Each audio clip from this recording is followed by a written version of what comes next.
Hello everybody, welcome to Bad Bit Games, the only YouTube channel that hasn't brought up Soldier Boy's consoles. I'm your host Joseph, and welcome to This Week in PlayStation, where I share 3 to 5 of the latest and greatest news surrounding PlayStation each and every week. This week, we're talking about Mortal Kombat 11, we're going to be talking about Days Gone, we're going to talk about some EA. So with all that said, with all that out of the way, Future Joe, start the show.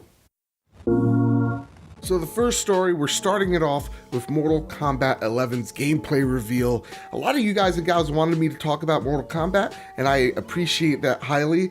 I am not a skilled fighting fan whatsoever. I suck at fighting games, but there's something about Mortal Kombat that I always gravitate towards. And when we saw this game in the Game Awards being revealed in front of us, the cinematic trailer looked gory, intense, but for some reason you couldn't look away. But with that, Mortal Kombat 11's reveal has been the talk of the town. Everybody, WB and NetherRealm Studios has done a phenomenal job of inviting esports fans and the media in to reveal the gameplay of Mortal Kombat 11. And it definitely felt like an event because this game, when you think about it, has stood the test of time through the decades, right? It started off in arcades, it then launched into consoles of the Genesis and the Super Nintendo, and now it lasted all the way until right here, right now, Xbox One, PlayStation 4, and even the Nintendo Switch. That just hits me right in the feels. It's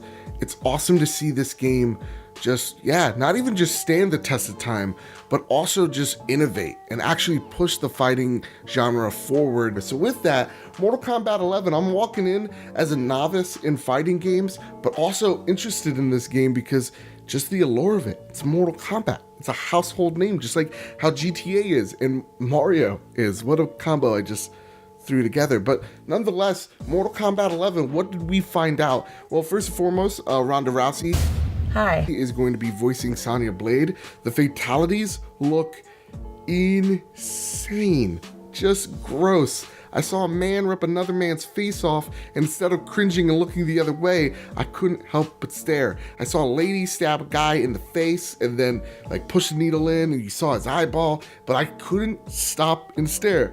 This game knows how to skirt the lines of brutish gore, upping the ante. It's like when you hear those cheesy phrases, they up the notch to 11. It's they found somehow another notch to boost up the gore, but still at the same exact time make it so that you're oh, that's badass, instead of, oh, that's super gross, and then you'll end the sentence with, that's super badass. And it really is. They're also implementing some time manipulation and time manipulating characters. We had a new character named Garrus, not that Garrus, another Garrus. He looks awesome. He has some teleporting moves. He kind of looks like Giannis, or actually feels like Giannis from Smite to me with the way he's teleporting and stuff. So yeah, I'm on board so far. The prologue trailer looks dope as hell. They're taking a lot of things that worked in Injustice, not just gameplay wise with the weapons and armor and whatnot, but also story elements, and putting it in Mortal Kombat. And I feel like this is going to be the perfect marriage between Injustice, which is another great NetherRealms fighting game, and Mortal Kombat, and making something really special. So far, I'm going to be honest, as a person that's not into fighting games, for some reason, this has its hooks in me, and probably in April 23rd, I'll be purchasing the game day one and being real bad at it. So I'm hyped. I hope you are. Let me know in the comments. And with that, let's get to our second bit of news, which was also a trailer of sorts for one of my most anticipated games, which is Days Gone. So yeah, remember Days Gone? It was my second most anticipated game on my list for my top 5 most anticipated games of 2019. And Days Gone got the Rockstar treatment. I want to credit where credit is due. Push Square, that wrote this article, they hit it on the point when they said that. Days Gone has a new trailer that's out. It's called Farewell Wilderness, and it explores and fleshes out the world of Days Gone to make it stand out and not just seem like another Last of Us game. We have a deep dive that shows us each environment, each new type of character. You see that there's marauders in this game, what they're about briefly. You understand that in different environments breeds different type of infected, different type of freakers, and also fleshes their lore out a little bit as well. They kind of briefly gloss over why you're going to run into hordes of freakers and hordes of infected.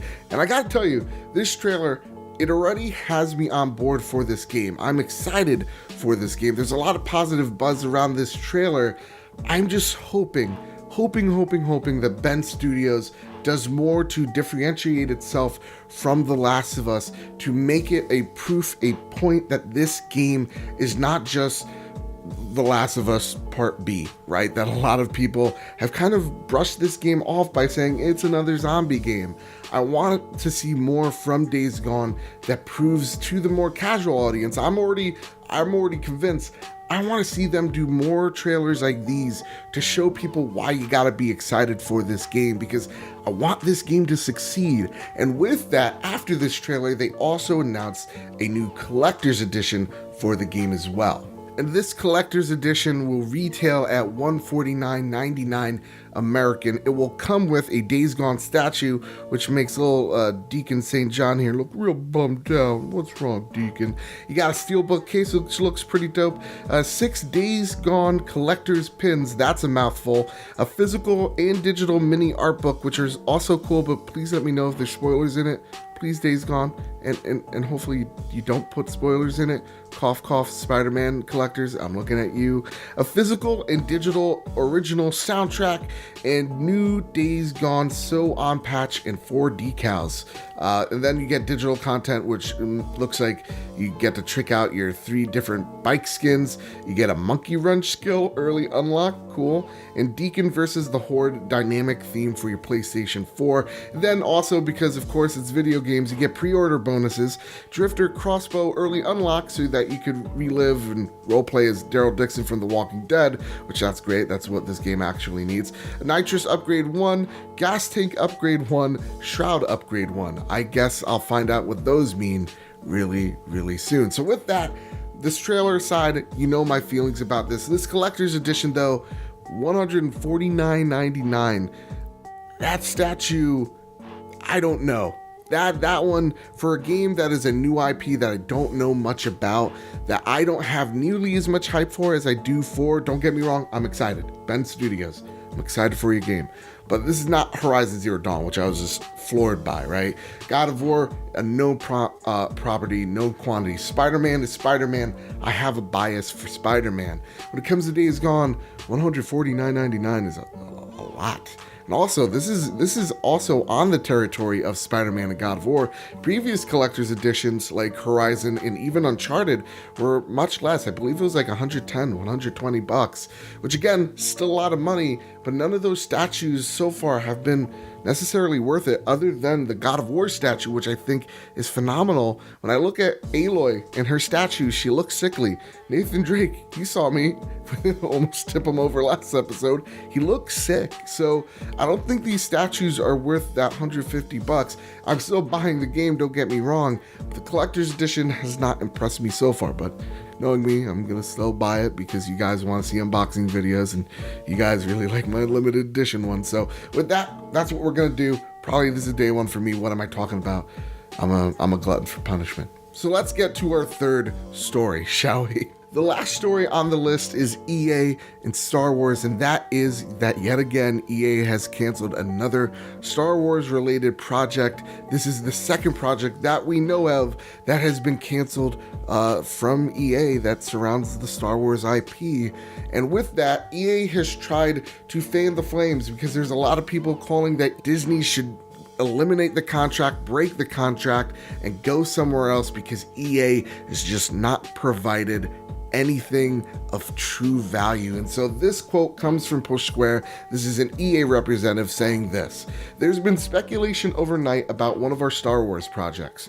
As a natural part of the creative process, the great work by our team in Vancouver continues and will evolve into the future Star Wars content and games. we're fully committed to making more Star Wars games. We're very excited about Star Wars Jedi Fallen Order from Respawn, and we'll share more about our projects when the time is right, unquote. So this is just EA trying to fan, again, just kind of calm everybody down, because this is another project, again, that has been canceled by EA.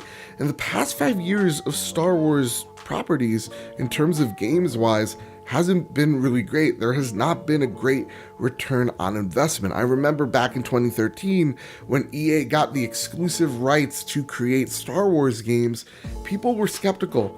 And I think now we've seen skeptical for the right reasons. This mismanaging of the Star Wars IP by EA is enlightening in terms of, wow, they seem to not get it whatsoever. And it's frustrating as a fan to see this IP can have great games built on this universe just not happen. And to see EA try to nickel and dime people with Battlefront 2, seeing Disney have to step in after you saw news reports of, is Star Wars promoting gambling in this latest video game called Battlefront 2, we saw that EA just, again, they have this expensive license, and instead of doing something of some type of artistic value while trying to also make money, just make cheap mobile games and also these multiplayer experiences that are flawed, right? Battlefront 1 felt just like a very empty experience that was just to build off the hype of The Force Awakens. You saw Star Wars Battlefront 2 again release a month before The Last Jedi in hopes to capitalize on the Star Wars hype and then try to nickel and dime you with loot boxes tied to progression, which ultimately backfired in destroying EA's credibility, its whatever reputation had left, and totally adding all types of skepticism towards everything EA does. And then to add it on top of that, the closure of Amy Hennig, the creator of Uncharted, her Star Wars game, closing down Visual Studios. So many people lost their jobs. To see this just another game not being able to land is disappointing. Now with that, taking my hardcore Star Wars fan out of it, I am glad to see that there was no layoffs, there was no closures in terms of people losing their jobs and getting severance packages and all that. That's a silver lining here. But on top of that, I think it is time that Disney starts reevaluating things. I think this partnership with EA doesn't make sense anymore, and that they definitely need to take the direction where Marvel Games is going in terms of, hey, we're gonna just pick developers, no matter if they're PlayStation or if they're Nintendo, we're gonna pick developers that we believe in, that have a great track record, and we're going to work with them.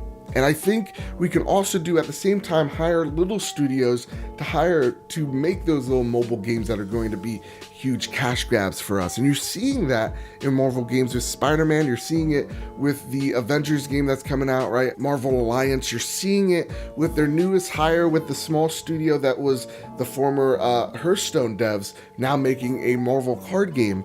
You're seeing that. And when you're looking at the Star Wars property, you're like, what's going on?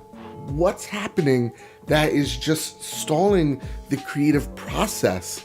EA, I don't know what's happening with you guys, but you guys are lost in the woods. And instead of just throwing this dumb PR, what it is just a completely manufactured, you get stripped down from sentence to sentence bullcrap. You need to show us. You need to show us that this is worth the wait, because right now, you haven't provided anything of true value or even addition to the Star Wars lore. There's nothing. Star Wars, LucasArts, gotta do something, man. Gotta do something, because this is not a good look for you guys. And so with that, to me, it just adds to the fan to the flames that is right now. LucasArts is also lost in the wilderness, and I don't know about the management over in LucasArts, because when it comes to their movies, when it comes to their direction in their games, it's kind of been all over the place. And we're hearing stories about LucasArts that aren't painting the studio in the best light. And I think there needs to be a huge change in direction of how they handle their intellectual properties. So with that, again, that's just one guy in a chair's opinion. I want to know what you guys think down below. I want to know what you guys think of Mortal Kombat. Are you hyped? Are you hyped for Days Gone? Are you skeptical of it? Let me know in the comment section down below. Are you not hyped for Mortal Kombat? Let me know, because here at Bad Big Games, it's all about the conversation. And if you like this video and you want to see more, please hit like, share, subscribe. Helps me out, grows this big, beautiful family that I call home. Hit that bell, because that would be amazing, because YouTube's YouTube. And so with all that said, and with all that out of the way, everyone, keep your wits about you and have a great one.